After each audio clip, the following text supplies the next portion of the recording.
Bonjour les élèves, bienvenue à la leçon 3.3, l'art de figure plane. À la fin de cette leçon, tu vas pouvoir calculer l'art d'une figure plane simple et composée et résoudre des problèmes qui portent sur l'art d'une figure plane composée. C'est quoi l'air?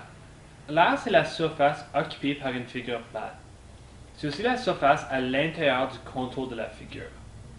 Voici quelques informations importantes. Faut pas oublier que la base et la hauteur d'une figure forme sont toujours à un angle de 90 degrés, comme illustré dans les dessins ci-dessous. Souvenez-vous de l'activité dans laquelle on vous avait demandé de mesurer la hauteur de M. Veillet.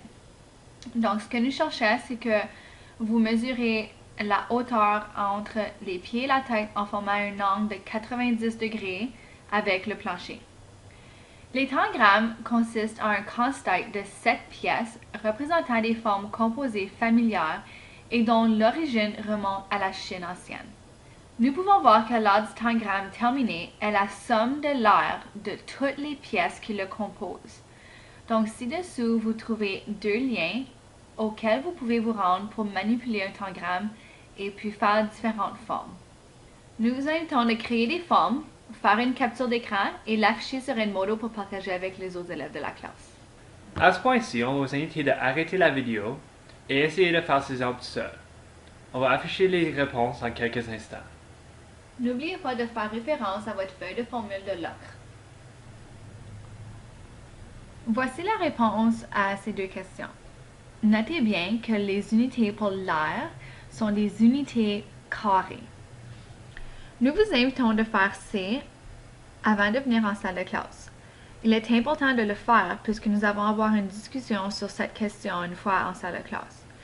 Aussi, remarquez que nous avons ajouté des symboles de congruence qui ne sont pas dans l'exemple de votre cahier. Pour l'exemple 2, ça nous demande de déterminer l'air d'une partie ombrée. On va faire l'exemple A ensemble et on va vous inviter de faire l'exemple B avant de venir en classe.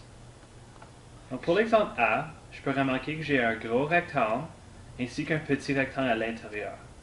Pour trouver l'air de la partie ombrée, je dois trouver l'air de le gros rectangle et enlever le petit rectangle de cette aire-là. Nous allons nommer le gros rectangle la forme 1. L'air de la première forme, c'est longueur fois largeur. L'aire de la première forme est donc 7 fois 10, qui nous donne un total de 70 mètres carrés. Nous allons nommer le petit rectangle la forme 2.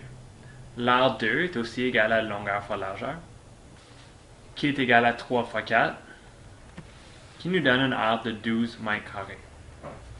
L'aire de la partie ombrée est égal à la différence entre l'aire 1 et l'aire 2. Donc, aire ombrée est égal à 70 moins 12. Aire ombrée est donc 58 mètres carrés. Exemple 3 et 4, nous allons faire en salle de classe avec vous. N'oubliez pas d'écrire vos questions dans la boîte de questions afin de vous en souvenir une fois arrivé en salle de classe.